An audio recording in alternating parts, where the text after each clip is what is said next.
பாக்கியா தன்னுடைய கடையில் விளக்கேற்றுற நேரத்தில் கரெக்டாக ஈஸ்வரி ஆட்டோவில் வந்து இறங்குறாங்க. ஈஸ்வரியை பார்த்துட்டு பாக்கியாவுக்கு ரொம்ப சந்தோஷமாக இருக்குது.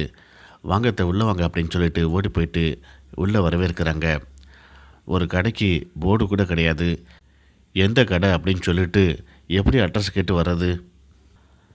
இடத்த தேடி கண்டுபிடிச்சி வர்றதுக்குள்ளே போதும் போதும்னு ஆயிடுச்சு அப்படின்ட்டு ஈஸ்வரி சொல்லிக்கிட்டே உள்ளே வராங்க. நீங்கள் எங்கே வரமாட்டீங்களோ அப்படின்னு நினச்சி நான் ரொம்ப வருத்தப்பட்டேன். இப்போ தான் எனக்கு ரொம்ப சந்தோஷமாக இருக்குது அப்படின்ட்டு பாக்கியா சொல்கிறாங்க. அது சரி, நீ இனியாவை வீட்டில் போய் கூப்பிட்டில்ல, இன்னும் வரலையா அப்படின்னு சொல்லிட்டு ஈஸ்வரி கேட்குறாங்க. இனியா அவங்க சித்தப்பா வீட்டுக்கு போகிறாளாம். முக்கியமாக விருந்துக்கு வர சொல்லியிருக்காங்க அப்படின்ட்டு ஃபோன் பண்ணா. இன்றைக்கி ஈவினிங் வந்து பார்க்குறேன் அப்படின்னு சொல்லியிருக்கா அப்படின்ட்டு பாக்கியா சொல்கிறாங்க. அக்கா, நல்ல நேரம் முடியறதுக்குள்ளே விளக்கேற்றிடலாம் அப்படின்ட்டு செல்வி சொல்கிறாங்க. செழியன் ஈஸ்வரி கிட்டே போயிட்டு, பாட்டி முன்னாடி போங்க, போய் விளக்கேற்றுங்க போங்க அப்படின்னு சொல்லிட்டு மெதுவாக சொல்கிறாரு. இதை கேட்டு ஈஸ்வரியும் விளக்கேற்றலாம் அப்படின்ட்டு முன்னாடி போகிறாங்க. அதுக்குள்ளே பாக்கியா தன்னுடைய கையாலேயே விளக்கேற்றுறாங்க. இதை பார்த்துட்டு ஈஸ்வரி அப்படியே அப்செட் ஆகி திரும்பவும் இருந்த இடத்துக்கு வந்து நிற்கிறாங்க. ஈஸ்வரியோட முகமே மாறி போகுது. எழில் பாக்கியா கிட்ட அந்த நேம் போர்டை ரிவீல் பண்ணிடலாமா அப்படின்னு சொல்லி கேட்குறாரு.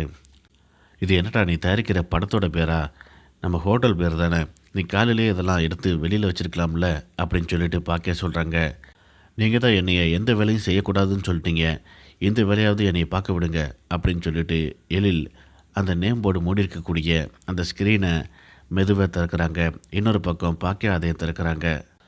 தன்னுடைய பேரில் தான் இந்த கடையை திறந்திருப்பா பாக்கியா அப்படிங்கிற எண்ணத்தில் ஈஸ்வரி ஆர்வமாக அந்த போர்டை பார்த்துட்ருக்காங்க.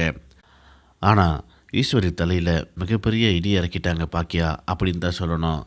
ஏன்னா பாக்கியலட்சுமி மெஸ் அப்படின்னு சொல்லிட்டு அந்த போர்டில் இருக்குது. இதை பார்த்த ஈஸ்வரி கடுமையான அதிர்ச்சிக்கு உள்ளாராங்க. பாக்கியா இந்த மாதிரி செய்வா அப்படின்ட்டு கொஞ்சம் கூட எதிர்பார்க்கல ஈஸ்வரி.